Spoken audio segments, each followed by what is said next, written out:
bahwa tokoh-tokoh itu mengatakan bahwa sekarang waktunya kedaulatan rakyat kembali.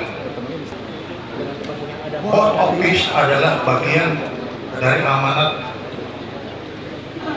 pembukaan Undang-Undang Dasar, menciptakan perdamaian dunia. Nah, tinggal bagaimana Pak organisasinya. Kita ikut dalam Board Office itu seperti dari fundament tadi, tetapi dalam implementasinya kita bersama-sama dengan negara-negara yang ingin supaya kemerdekaan Palestina itu tercapai dan apa yang terjadi di Gaza, konflik itu diakhiri. Ya, kita hadir di situ sebagai bagian daripada international ESF. Kita hadir di situ. Tentunya dengan mengikuti ketentuan-ketentuan kita akan mengirim pasukan bersama dengan beberapa negara Arab, tentunya demi untuk mencapai perdamaian di Palestina dan menstabilkan Gaza. Terakhir Pak, tadi disinggung soal Pak Prabowo bertemu tokoh oposisi, siapa aja sih Pak kalau boleh tahu? Oh, saya nggak tahu namanya, lupa ya. Saya lupa. Tetapi yang pasti tokoh-tokoh nasional itu sudah menyatakan bahwa betulnya tidak ada oposisi, karena ini masalah komunikasi, dan komunikasi itu sudah terjalin. Yang saya tahu bahwa tokoh-tokoh itu mengatakan bahwa sekarang waktunya kedaulatan rakyat kembali. Ya, di satu tempat yang di negara, satu tempat yang saya kira kalian itu kita hanya ngecek-ngecek saya aja. Terima kasih ya.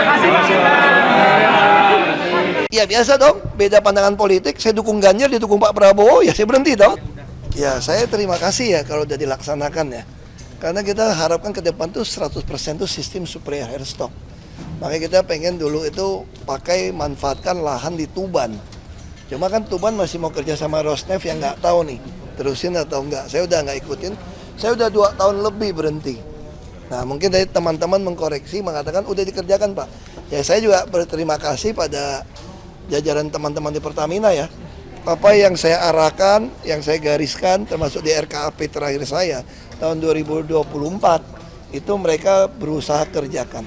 Apakah Bapak pernah mendapatkan laporan bahwa ada intervensi dari Muhammad Rijal Halid terkait sewa terminal BBM Merak? Gak pernah, itu cuma selalu orang ngomongin di media, saya juga heran. Sekuat apa sih beliau sampai intervensi? Gitu kan jaganya gitu ketat. Bukan perintah Pak Jokowi, kamu yang ngarang-ngarang itu. Saya bilang kalau mau tahu lebih dalam, mesti tanya Menteri BUMN sampai Presiden. Kenapa? Karena Presiden yang meminta ada premium. Padahal dulu sempat dihilangkan kan, Pak Jonan balikin lagi. Itu kan akhirnya kan terpaksa produksi kilang nggak bisa, mesti campur nafta untuk diturun ke premium dong. Maka di zaman saya udah kita hapus, kita naik ke Pertalite yang produksi sendiri. Nah terus kenapa tidak mau subsidi berbasis orang dengan voucher digital? Bayangin kayak gini, misalnya kamu beli gas, sekarang gas LPG, sudah saya laporkan, mungkin 92% itu ada LPG 3 kilo. Berarti ada yang mindahin dong ke rumah kita yang 12 kilo kan. Kita subsidi bisa hampir, mungkin dulu 100 triliun dicadangkan. Nah saya usul, kenapa tidak mau LPG itu dibebaskan saja harganya, sehingga swasta juga bisa masuk, supaya oknum-oknum SPBE yang ngisi kan suka komplain kepada kami 135 dulu. LPG 3 kilo cuma 2,7 kilo, ada air, ada apa sih ngalamin gitu loh. Nah kalau swasta juga bisa masuk, maka tidak mungkin orang nggak mau beli nih yang 2,7, 2,8 kilo. Tapi gimana dong harga begitu mahal? Disitulah kita ada balikin pakai voucher beli lagi. Tapi dibuat batasan voucher digital, semua punya HP kok. 1 bulan kamu nggak pakai voucher buat beli LPG kembali, maka voucher Anda hangus. Berarti kamu nggak masak di rumah kan? Nah juga harusnya berlaku untuk BBM. Kenapa BBM supaya hematin Pertamina? Kenapa 2 macam saja? Nggak ada Pertalite, Pertamax Turbo dengan Dexlite. 2 macam, bagaimana mobil orang gitu mahal? Ya Anda ngisi 10 liter, gue balikin 2 liter atau 5 liter. Di dalam voucher by Pertamina tadi ada digital HP kamu. Begitu kamu 1 bulan kagak ngisi bensin lagi, berarti mobil lu nggak jalan dong. Itu hangus balik ke pemerintah. Kalau sekarang tiap tahun bilang kurang, minta APBD perubahan tambah lagi, tambah lagi, tambah lagi. Sedangkan laporan orang curi juga banyak di koran kan, termasuk LPG orang ngoplos. Nah itu solusi. Jadi kami selalu memberikan solusi. Tapi pertanyaan saya, kenapa sampai hari ini nggak dilaksanakan? Ya tanya sama presiden dong, yang berwenang, jangan saya gitu. Kerugian negara yang disebutkan oleh jaksa, katanya Bapak juga mempertanyakan hal tersebut, apa ada kesalahan koreksi? Nggak tahu, saya nggak tahu cara jaksa menghitung sampai 200-an triliun misalnya gitu ya. Mungkin nggak tahu Pak itu angkanya, Saya juga nggak tahu dari mana bisa keluar angka seperti itu, saya nggak tahu. tapi mungkin nggak sepengalaman Bapak dari Bapak? Saya nggak berani putuskan karena saya tidak pegang angka ya. Tapi jangan kejadian kayak Bangka Belitung dong, kerusakan ekologi dari Belanda dihitung 1.000 triliun. Nah itu jadi maksud saya itu hal-hal ini kita harus hati-hati menghitung kerugian. Kerugian negara itu mesti hitung, nggak bisa diduga loh. Kalau secara hukum pidana atau apa gitu. Makanya saya nggak tahu, biar aja pengacara sama itu berdebat lah. Pak, terkait ketidaksetujuan Anda waktu mengundurkan diri dengan Pak Jokowi itu bagaimana Pak ketika yang tidak setuju? Ya biasa dong, beda pandangan politik. Saya dukung Ganjar, dia dukung Pak Prabowo, ya saya berhenti dong. Ya gitu aja, berhenti lah. BUMN titipan politik Pak, Pak izin Pak. Ayo. Apa? Mau tanya apa nih?